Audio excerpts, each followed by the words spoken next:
des accords politiques qui sanctionnent généralement les dialogues ne sont appliqués.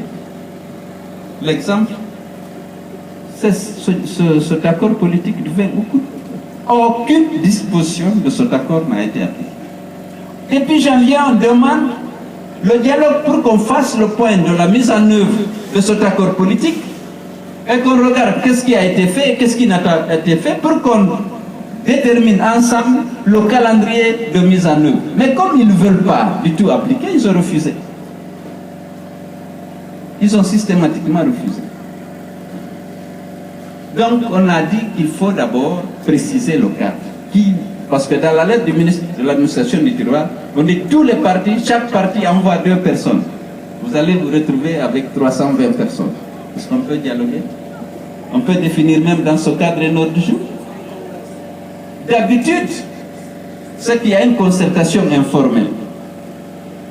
Quel est le cadre? Quels sont les facilitateurs? Quels sont les participants? Quel est le nombre de membres des délégations? Pour qu'on définisse un cadre, après les gens se retrouvent. Quel est l'ordre du jour? Quelles sont les préoccupations de l'heure? Quel est le point sur les dialogues antérieurs? Quels sont les points qui ne sont pas appliqués? Mais non, tout ça, dès qu'on a annoncé la reprise des manifestations, on fait un courrier pour dire devant l'opinion, non, ils veulent rallier, ils ne veulent pas le dialogue. Nous avons offert le dialogue. Non, il faut qu'on se respecte. Il faut qu'on se respecte. Qui va diriger le dialogue? Qui seront les facilitateurs? Qui participeront à ce dialogue? Parce que demander à tous les partis politiques, il y a plus de 150, chacun d'envoyer 2 représentants, c'est la mamaya. Nous ne voulons pas ça. Il y a des problèmes réels auxquels on est confronté.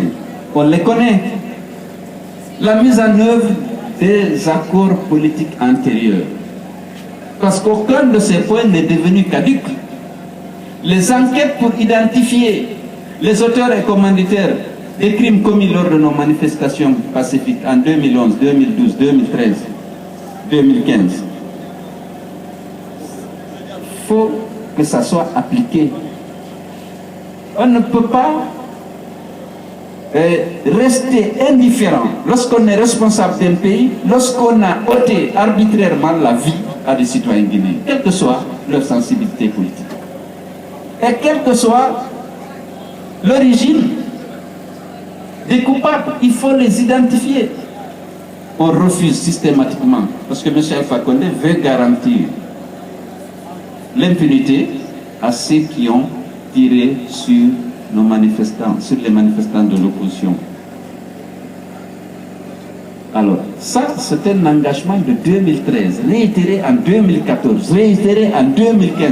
Jusqu'à présent, aucune commission d'enquête n'a été mise en place. On a demandé, obtenu, que ceux qui ont été victimes de vandalisme, dont les magasins ont été vandalisés, incendiés par les forces de l'ordre et les loupards du RPG, que ces gens soient indemnisés. On a demandé à ceux qui ont perdu des proches. Il y a des veuves parmi eux.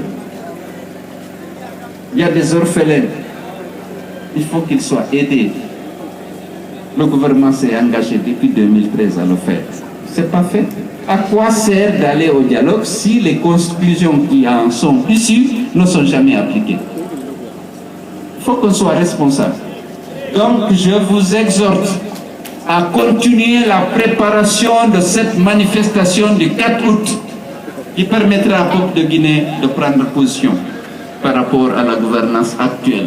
Je suis convaincu qu'il ne manquera pas de démontrer sa force, sa détermination à ne plus accepter la corruption, l'injustice, le recul de la démocratie et de la protection des droits humains.